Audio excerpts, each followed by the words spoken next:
संसार में आपको ऐसे कई लोग मिलेंगे जो आपको बताएंगे कि क्या करना है, किंतु उससे भी अधिक महत्वपूर्ण बात यह है कि क्या नहीं करना।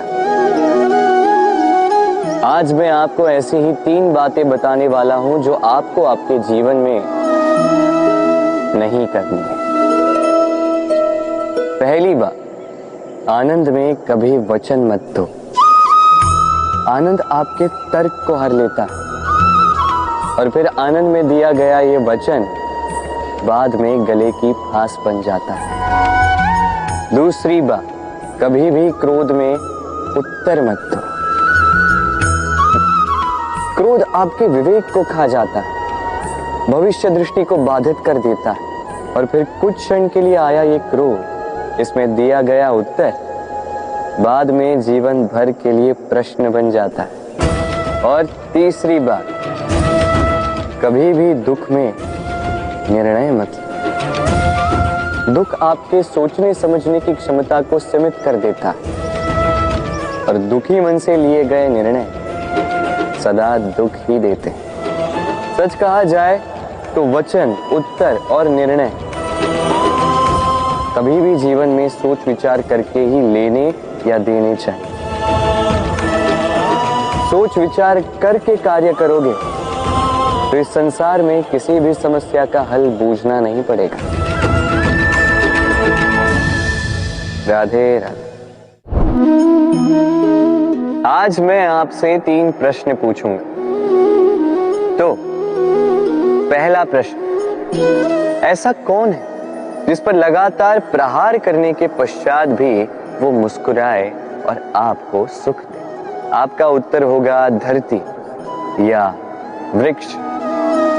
दूसरा प्रश्न, ऐसा कौन है जो बिना आपके कुछ कहे सब जान जाता, सब समझ जाता है और फिर निस्वार्थ भाव से आपकी सहायता करता है?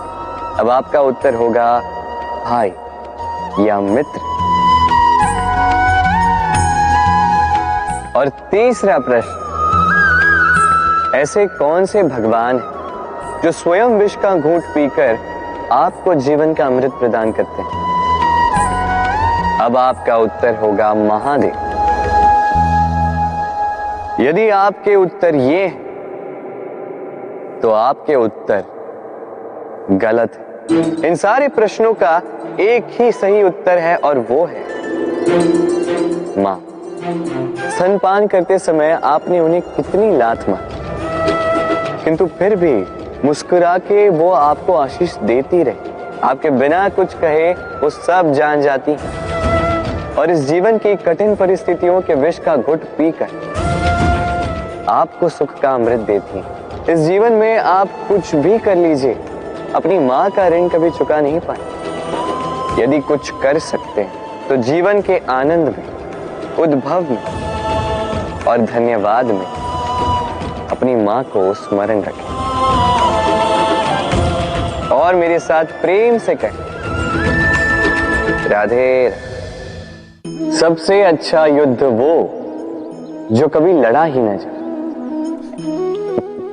अर्थात समझौता, संधि हर आवश्यक परिस्थिति में शुभ होता है।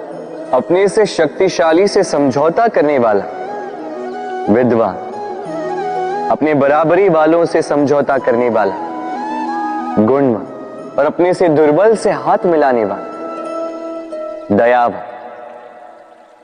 एक युद्ध आपको कई सारे शत्रु दे सकता है, किंतु एक समझौता आपको एक मित्र दे सकता है। इसलिए मुट्ठी तभी थामिए जब युद्ध को टालना असंभव हो जाए, अन्यथा हाथ बढ़ाकर मिलाइए, क्योंकि मिलने में सुख है, जलने में नहीं। राधे राधे। गिरने में कोई आपत्ति नहीं है, बस गिरो तो उस बूंद की भांति जो इस संसार को नया जीवन देती, और उस उठने में भी कोई अच्छाई नहीं जिसमें किसी और के कांधों पर पाव रखकर उठा जाए। अपने अस्तित्व को खोने में कोई बुराई नहीं, और उस बीज की भांति जो एक नए वृक्ष को अस्तित्व में लाता है, परंतु उस अस्तित्व को बनाने का भी क्या लाभ जो किसी और के स्वप्न को बिखेर कर बने। क्रोध में कोई बुराई नहीं।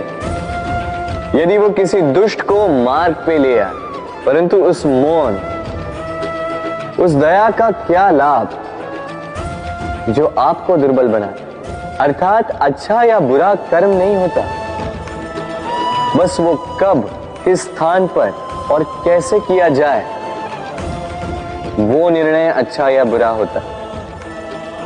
यदि सही समय पर करो तो वो गुण है, अन्यथा वो घुन जो भीतर तक आपको खाता जाए। राधे राधे।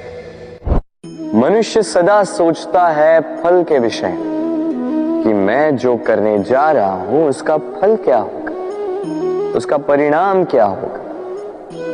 पर इसकी चिंता क्यों? क्योंकि कर्म यदि शुभ हो तो परिणाम बुरे हो ही नहीं सकते।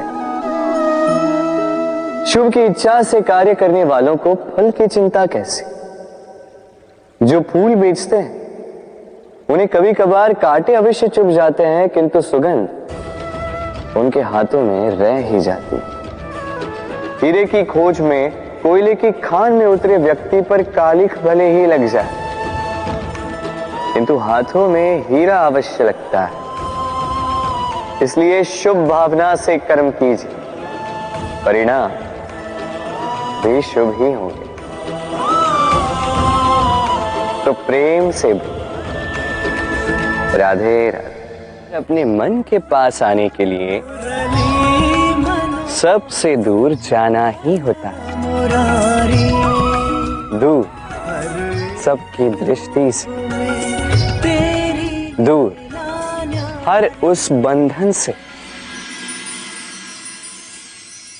जो हमारे मुक्त होने में बाधा है। अपनी आत्मा से मिलना है, इस संसार के नियमों से दूर जाना ही होता। दूर हर पूर्वग्रह से, दूर हर निंदा, हर प्रशंसा, हर आलोचना, हर योजना से दूर।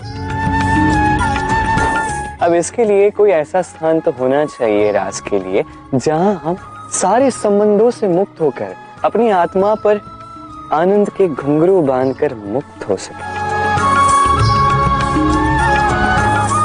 मुग्ध हो सकें, स्वच्छंद होकर जीवन ताल पर पूर्ण ऊर्जा से नृत्य कर सकें, सबसे दूर।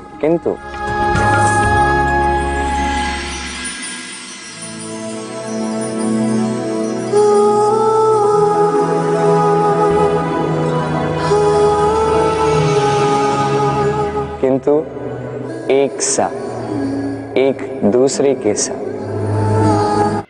एक और महत्वपूर्ण बात, क्योंकि हमारा मन सबसे अधिक गोपनीय, इसीलिए रास का ये स्थान भी गोपनीय है। और इस रास स्थल में आने वाली हर एक कन्या मेरे लिए मेरे सखी से भी अधिक प्रिय, महत्वपूर्ण, अर्थात मेरी गोपनीय सखी होगी,